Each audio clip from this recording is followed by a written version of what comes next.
Hey guys, Ziggy the Critter Keeper back again, and today we're going to be doing a tour of the animal room.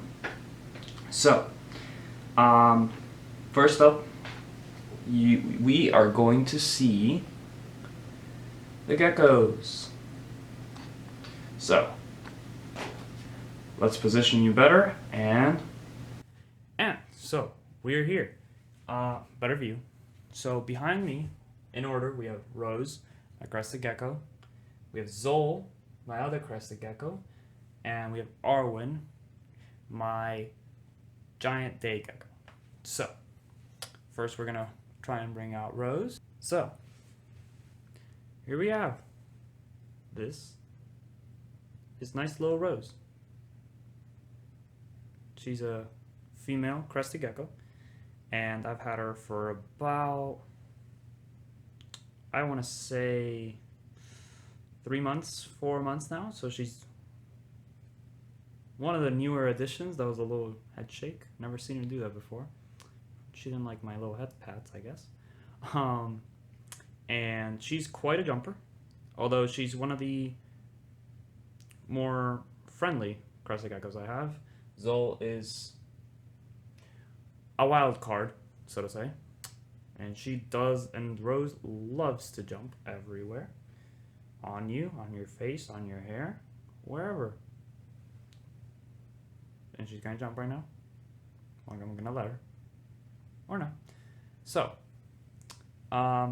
crested geckos come from the island of New Caledonia. And this crested gecko is captive bred. I am very sure she's captive bred. She comes from a facility not too far away from my own house, called Miami Reptile Company, which is actually I got all these geckos and all my animals, to be completely honest with you, except the spiders, which are up there, and I'll get to in a minute. Rose just jumped to the floor. She's fine. So,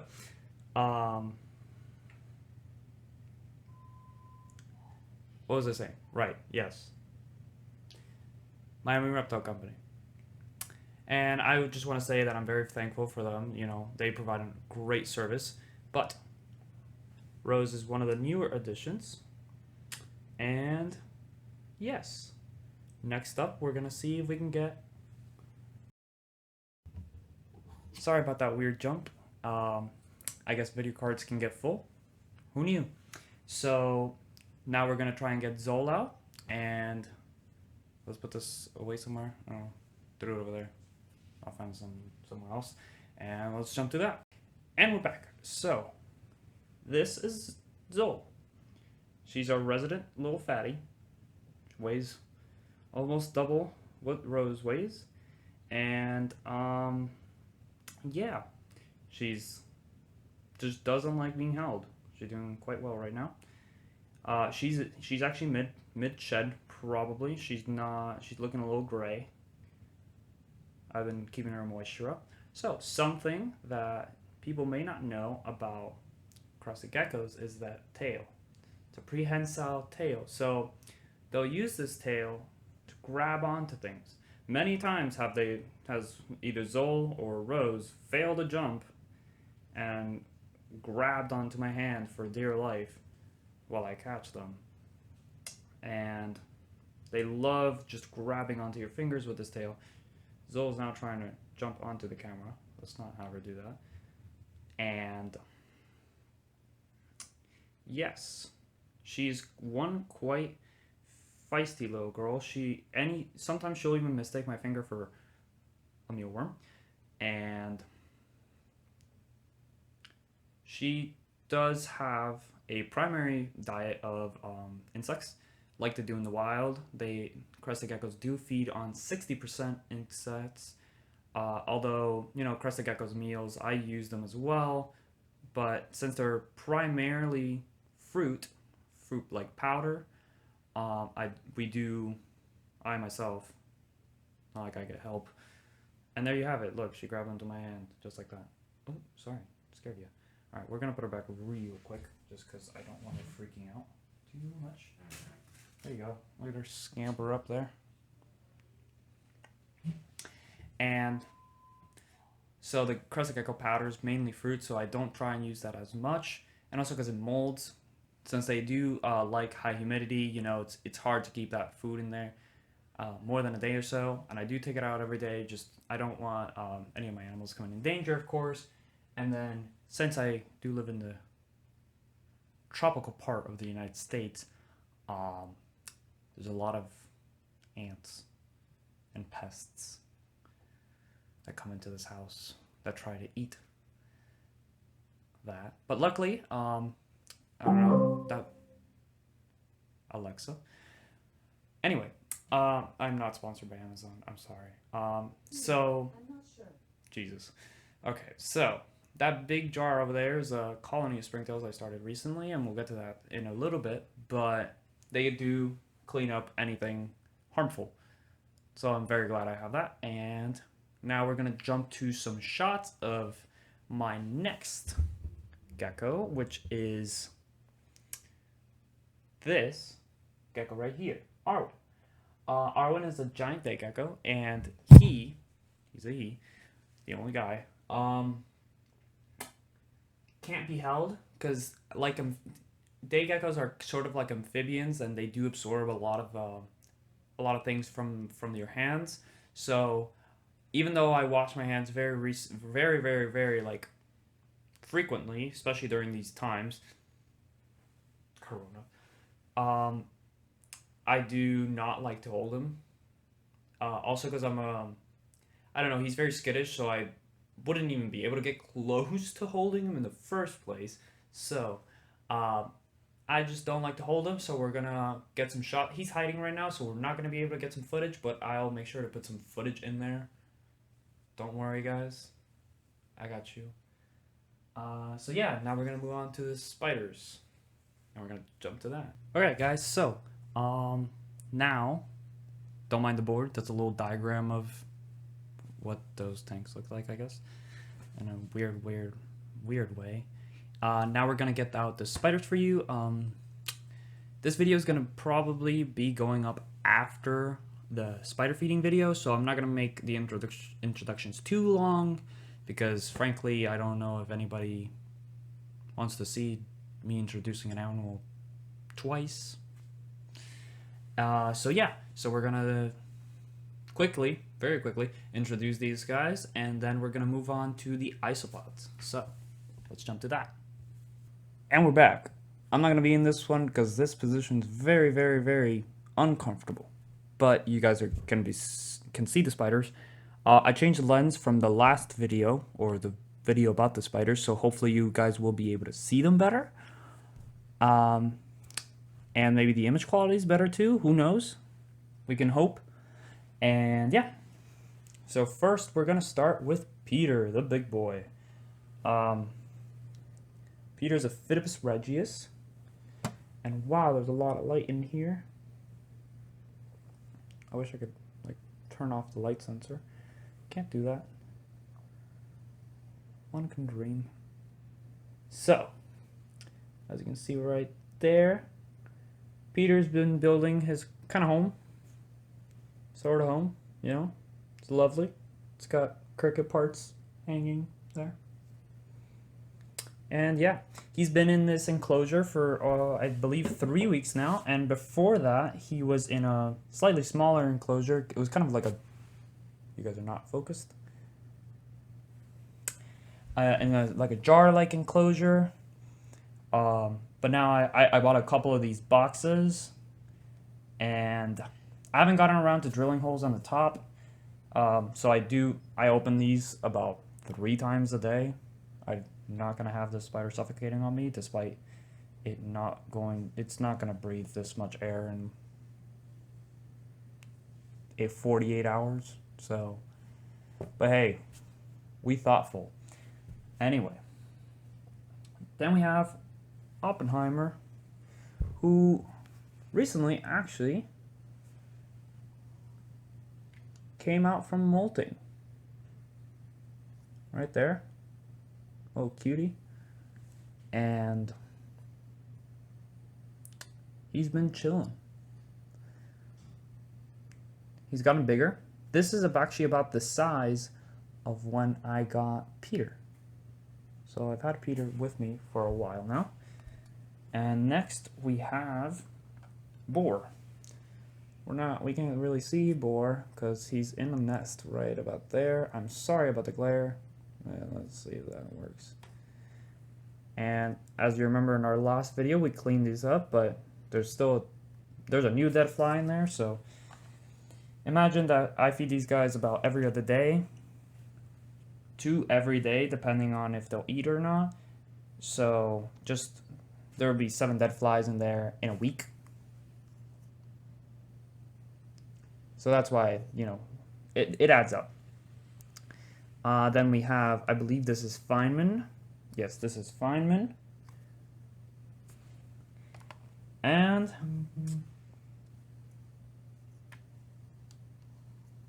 Fox. So these guys are named after the Manhattan Project. I thought that was cool. I explained the story of their Oppenheimer and Bohr's names in the last video, but it's basically they came with blue and black cages and little cocoon things, I guess, and named them that. Gudetama is a wild caught. Some of you may actually know Gudetama because you may have been at school with me when I caught him in physics class. Yep, he is a wild caught, and I have no idea what kind of jumping spider he is. I even thought for a while that he may have been a wolf spider, but he jumps. Wolf spiders don't jump, so we're glad. He's also way too small to be a wolf spider, but who knows?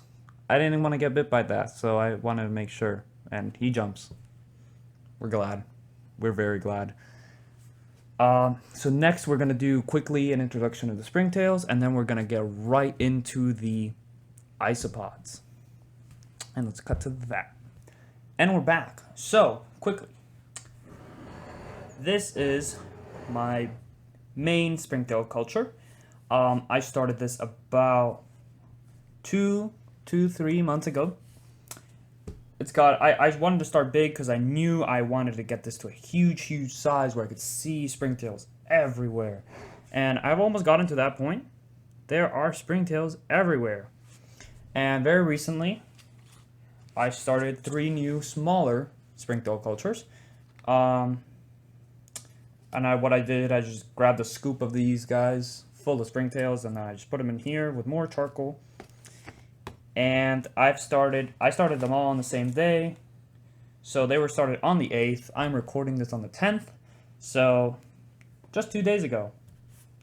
Although it's quarantine, so honestly it felt like a really long time ago. And I'll get some shots of these guys because there's a lot in here.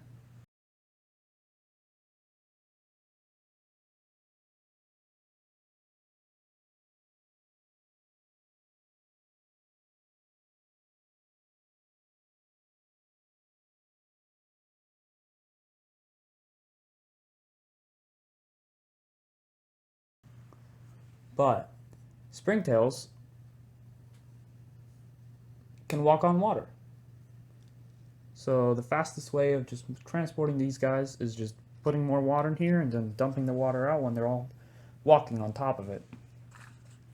And they're called springtails because they do have an appendage in their body that makes them spring up. They can jump up to about 2 inches, 3 inches when they're larger, but they don't even get to a millimeter, maybe a millimeter max.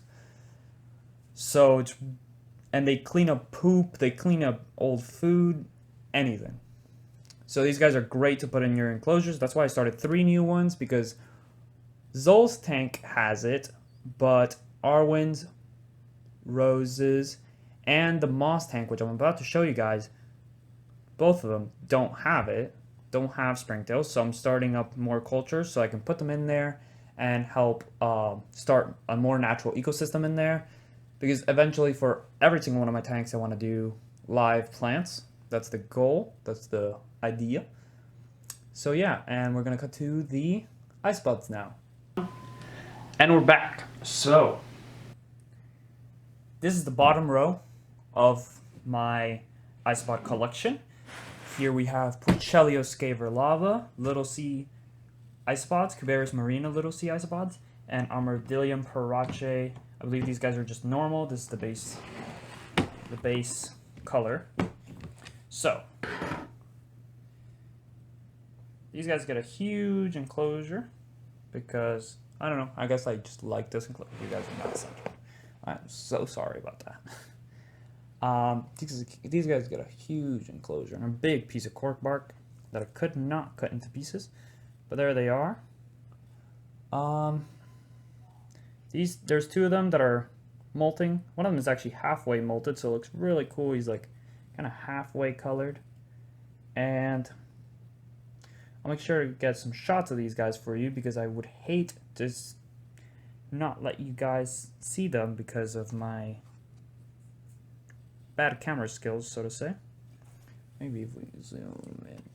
Oh, we're all the way zoomed in. How fun. And yeah, so isopods, most people know them as pill bugs, and they're not very hard to maintain at all. You just keep this a little moist, you know. I'll do it right now. Get a big thing of water. Just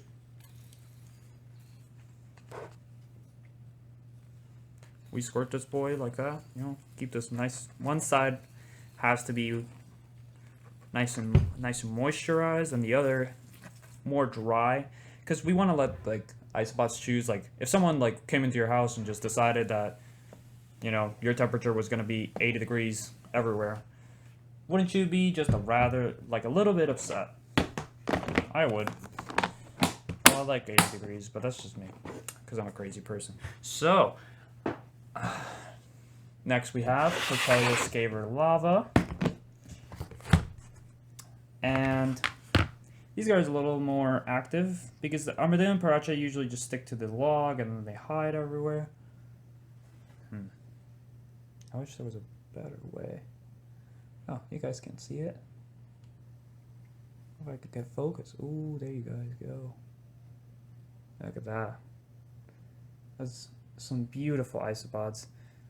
Nice dark blacks.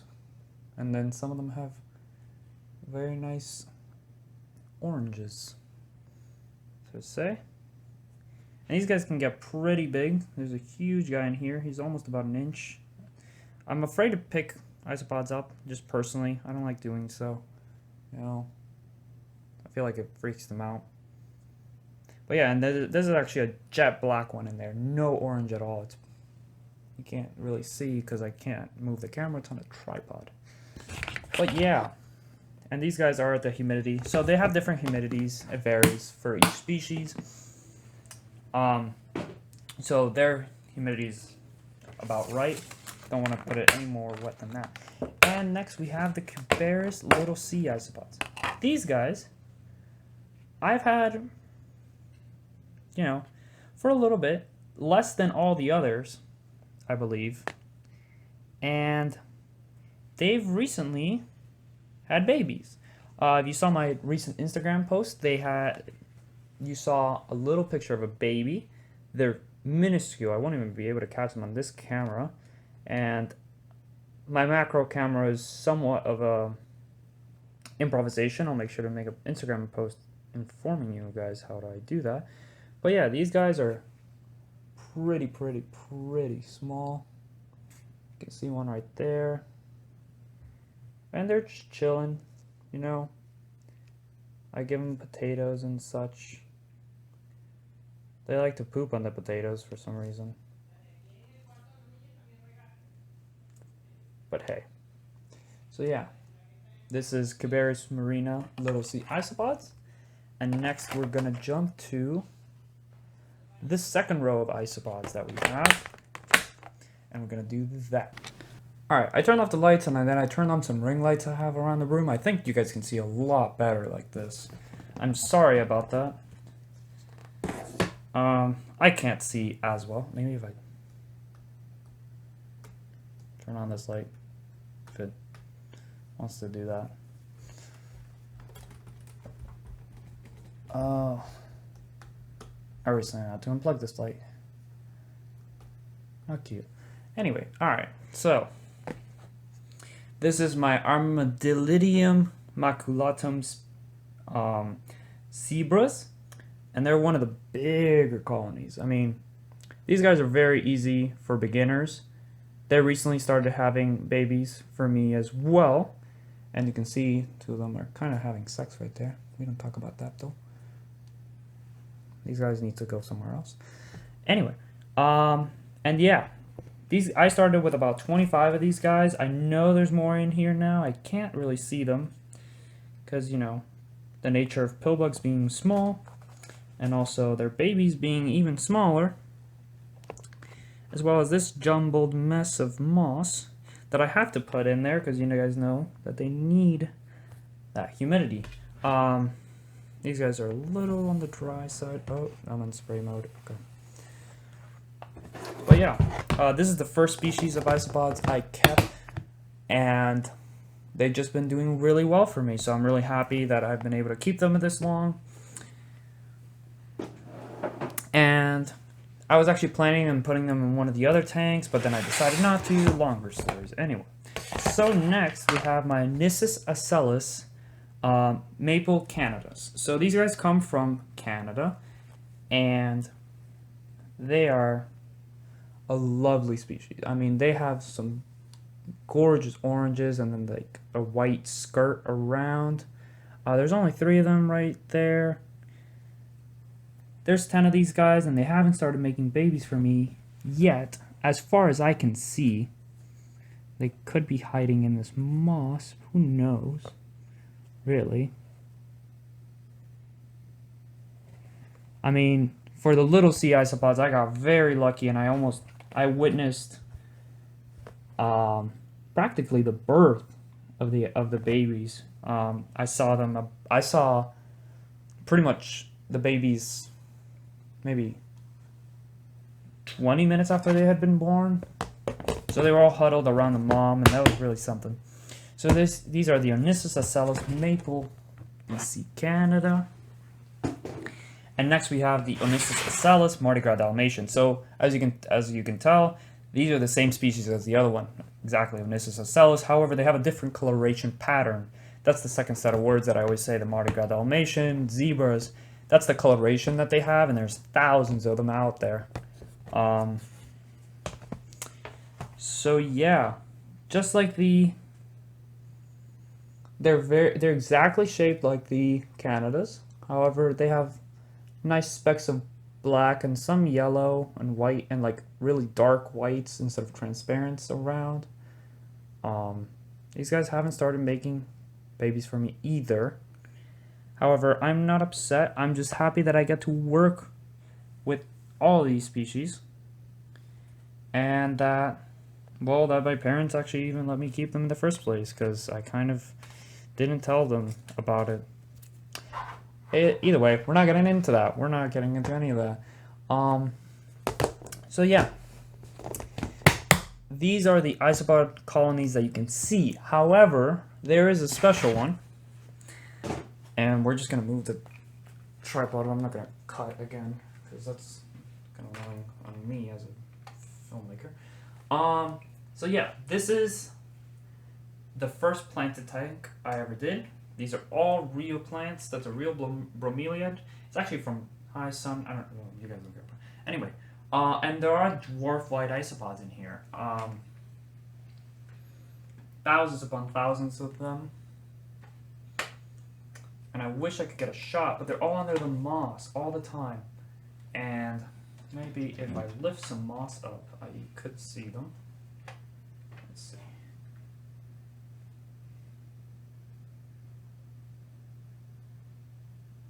Here we are. Those white dots. You know. And they're the small species of isopod. They are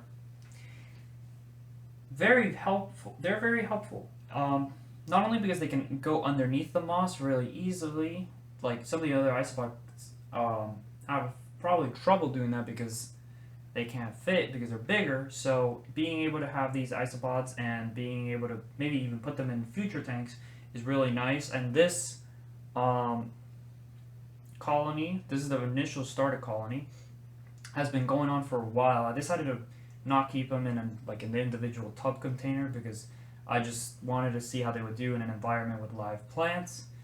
And yeah, and this light is actually LED, and these plants have grown. They've been there for about a month. So if anyone tells you that you need grow lights or the specific orange, pink light, I think it is, to grow plants, they're wrong. Low light plants survive just fine and they grow. Some higher light plants won't do as well. They'll survive, but moss does fine. These plants do fine as long as you water them. So yeah, and next we're gonna cut to the bigger tank, and I'll explain the story behind that, and then our tour will be done. So now we're here, and this is the big moss tank, so I call it. And as you can see, it is nice and green and also stuck to my bed. So the story behind this tank is that I did not purchase this tank anytime soon, but rather it was from my brother's old bearded dragon, and we had her for almost 9 years, and she passed away very recently. So instead of having an empty tank sitting there rather than throwing this away, I decided, hey, why not give this a shot and just make a bigger version of the moss tank? And yeah, it was sad when it happened, but this kind of cheered me up. And very recently, if you can see that rock right there, that's where I put that rock came from the original moss tank, the little one I just showed you, and it has a bunch of dwarf white isopods, so the same isopods that are over there, I just very recently put in here, no more than a week and a half ago or 2 weeks. So they're going to start breeding and populating this entire tank soon. And I don't know if you can see on top of that log, there's also some moss. So it's a nice landscape that goes back and grows towards the back. And I try to incorporate a lot of the same things that the bearded dragon had in her tank. So this giant log, that little cork bark, and that rock at the back are all things from when she was alive. So yeah, and I have a nice handy dandy, I'm gonna lift the tripod for this, grow light. That's also my cat, he's chilling, one of the cats. Maybe I'll make a video about them one day, who knows. Anyways, so we're gonna do something like that. There we go. So that's how you're gonna hear me. Don't worry about that. So guys, if you enjoyed, make sure to leave a like, subscribe, hit the bell icon, and I will see you guys in the next video. Peace.